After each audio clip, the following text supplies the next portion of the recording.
Hey everyone, this is Amy at Pretty Presets, and I am going to show you today how to use the print module to do two things, because that's all I know how to do. But they're two very helpful things to know how to do. Like many of you, anything that goes past the develop module, I don't know much about because I just don't. I haven't really used it very much. I know that there are wonderful aspects of each of these. I just haven't really fiddled around with them much.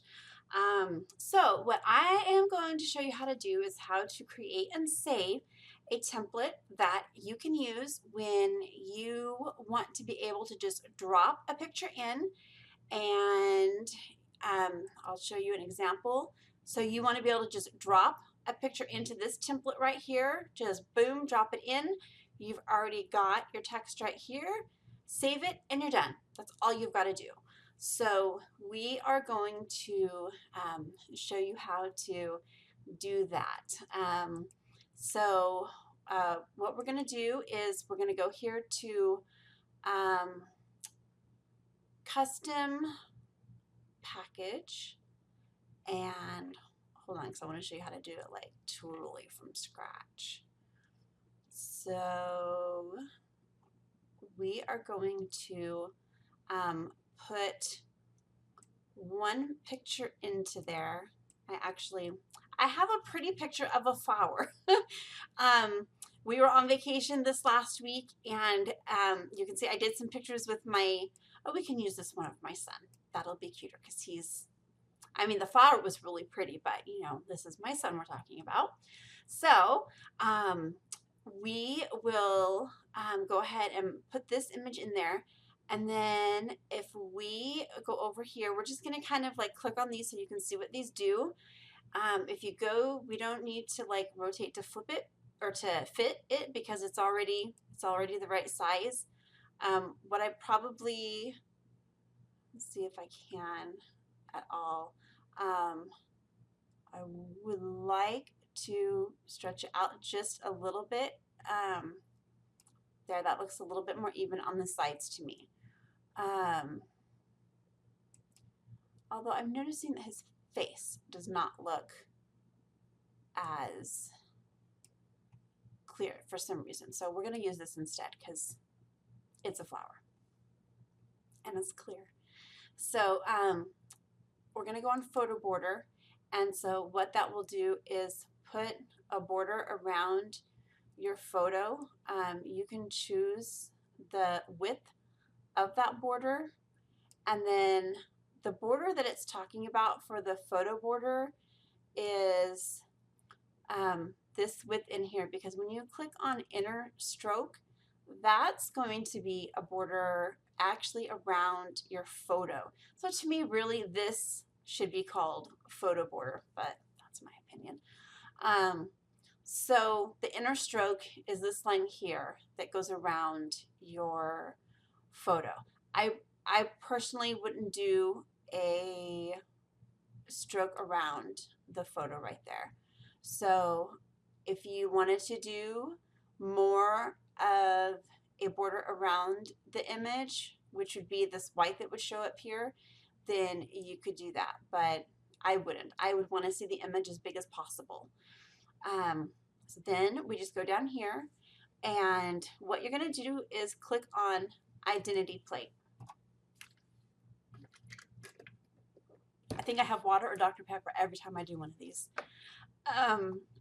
You're going to see here, mine says Phipps family.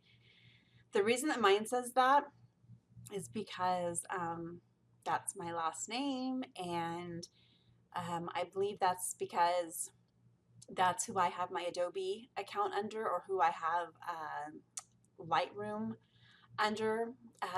I know originally I had owned Lightroom outright, so I'm really not sure.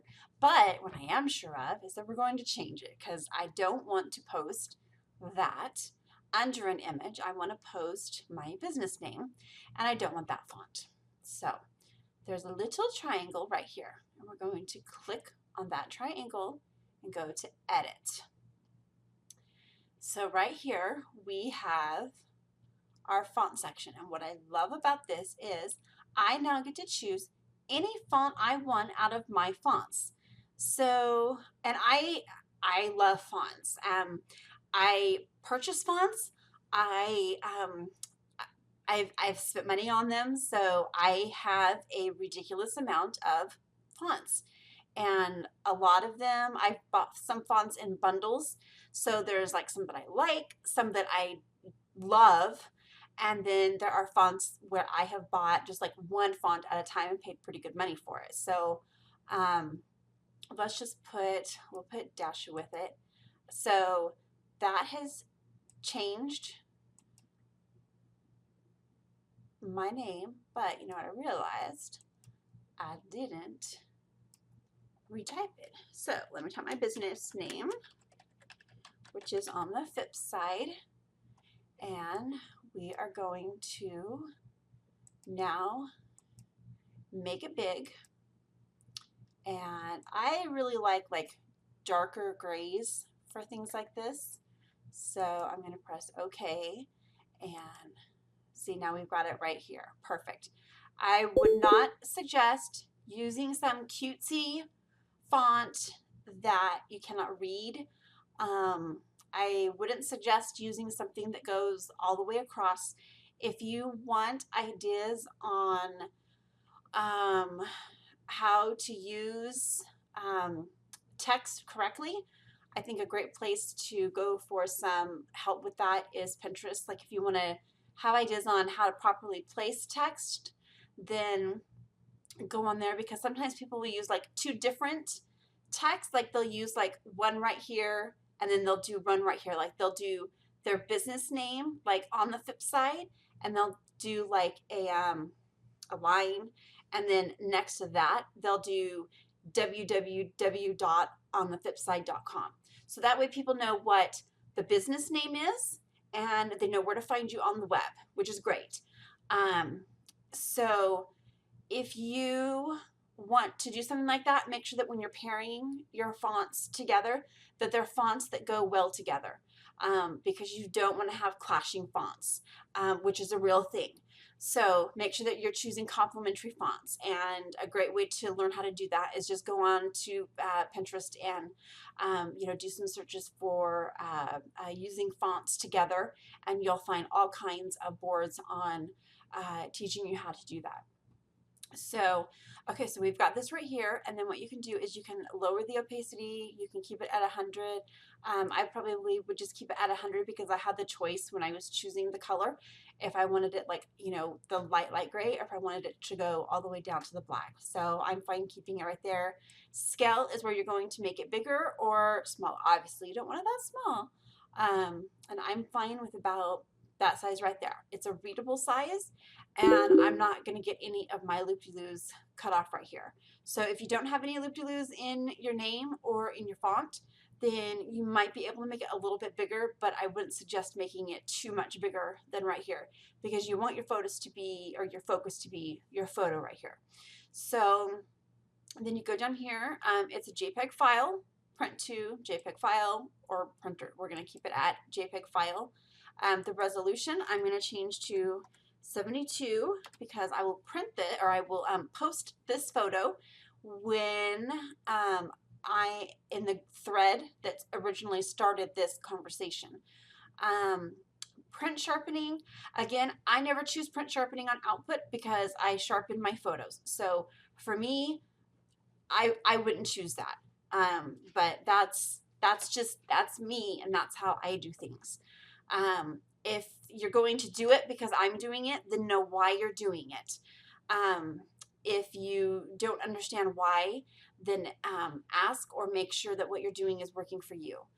And then I just come down here and look at these. I'm good. I'm going to save it as a template, because then what's great is I can come back to it and I will have this template ready to go. And I want to say though that is this the same one that we saved? Like, you can answer me back. You can't. Nobody else is here in my house, so now I'm talking to myself. I once you have it set out the way that you want it and you want to save it and be able to use the same thing in the future, then you'll come up to the top to template browser.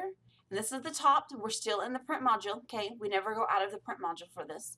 So you come up here to the top, see the little plus sign, you choose that, and then we're gonna say, I'm gonna call it print video template.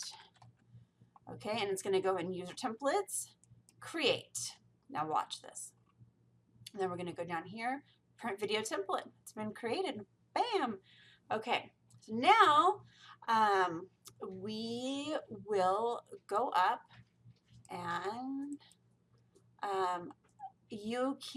we're gonna go into here, and once I click out of this, okay, I have to admit, one thing I still had to figure out how to do is how to like get back to making it look how it's like brand new without, maybe if we do this.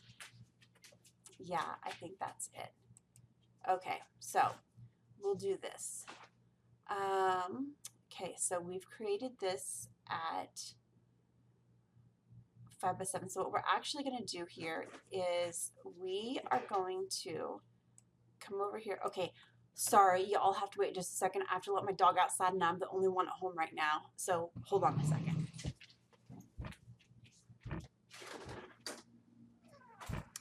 Okay, I'm back.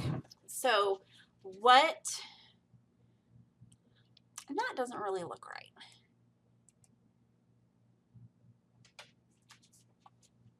So let's go to new page. Okay, we're just gonna go to new page and just forget all about the other stuff. Okay, so we're gonna go back to those pictures of my son. We're going to make, oh, you know what? That's probably why he was kind of fuzzy before. I'm gonna try something because I'm curious. Okay, so the reason he was probably fuzzy before, and I'm going to tell you this because if you don't use Photoshop, you probably don't know this if you are only a Lightroom user. When you are moving around your picture, if you are just, or when you're resizing it, if you're just going kind of crazy with it, look, see, it can go anywhere, and then it's like going to totally mess up how the picture actually looks. If you want to, I'm wondering if there's like something that I clicked or unclicked that made that happen. Let's see if this happens. Okay, so I was gonna say what you do to prevent that is just hit shift and then you can resize it however you want and it won't go all crazy on you. But apparently I had unchecked the lock to photo aspect ratio. So now that I have that clicked again, then it's not gonna go crazy on me. Okay. So, but I am going to delete that picture because it's kind of been all goofed up now. I'm still going to use it, but we're going to wait a minute. So we're going to put this picture on here, on this side here. These are being like super sensitive. It seems like I have to just find it in just the right spot. There. Okay, so this is gonna end up being placed with another vertical image so that you can have two vertical images side by side. My sweet son, I never did senior pictures of him, which how horrible is that? I'm a senior photographer. So I did them this last week while we were at the beach. I did some anyways, as many as he could stand. He was kind of a brat about the whole thing, but I got what I could. He was playing lacrosse, and their busy season was during my busy season, so we kind of okay, this one's still, so you can just kind of get it to where your pictures come together better. Okay, so your photo border, again, I wouldn't want any more than that. Inner stroke, again, that goes around the pictures. I don't really like that, so I'm not going to do that. I am going to move these up just a little bit because I have lost some of the room for my text to go at the bottom. So, and I'm going to click on identity plate. Same thing, edit. We're going to say on the flip side, and we're going to highlight it. I'm going to use Dasha. My real watermark is actually a handmade watermark from a photographer friend of mine, and she did a beautiful job with it. It's similar to this font. I really like it. She did a new watermark and a new logo for me. And so now I get to order new business cards. So that comes right there. When it comes to scale, again, you go up or down.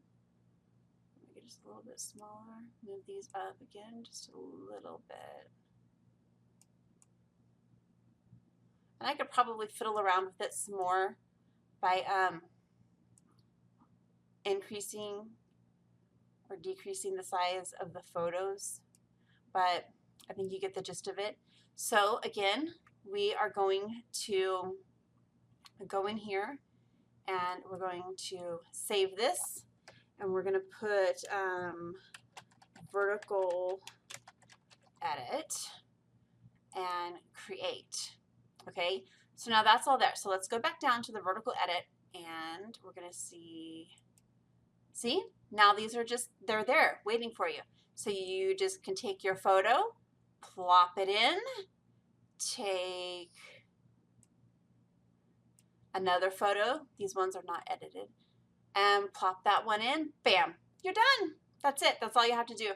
And the great thing about this is that you can, you can use these when you are posting your images onto, Facebook. You can use them when you're posting your images onto your blog or your website. So I absolutely love it. So I think it's great, and I hope that it has helped teach you something. And so now you can go off and create something pretty today. Thanks.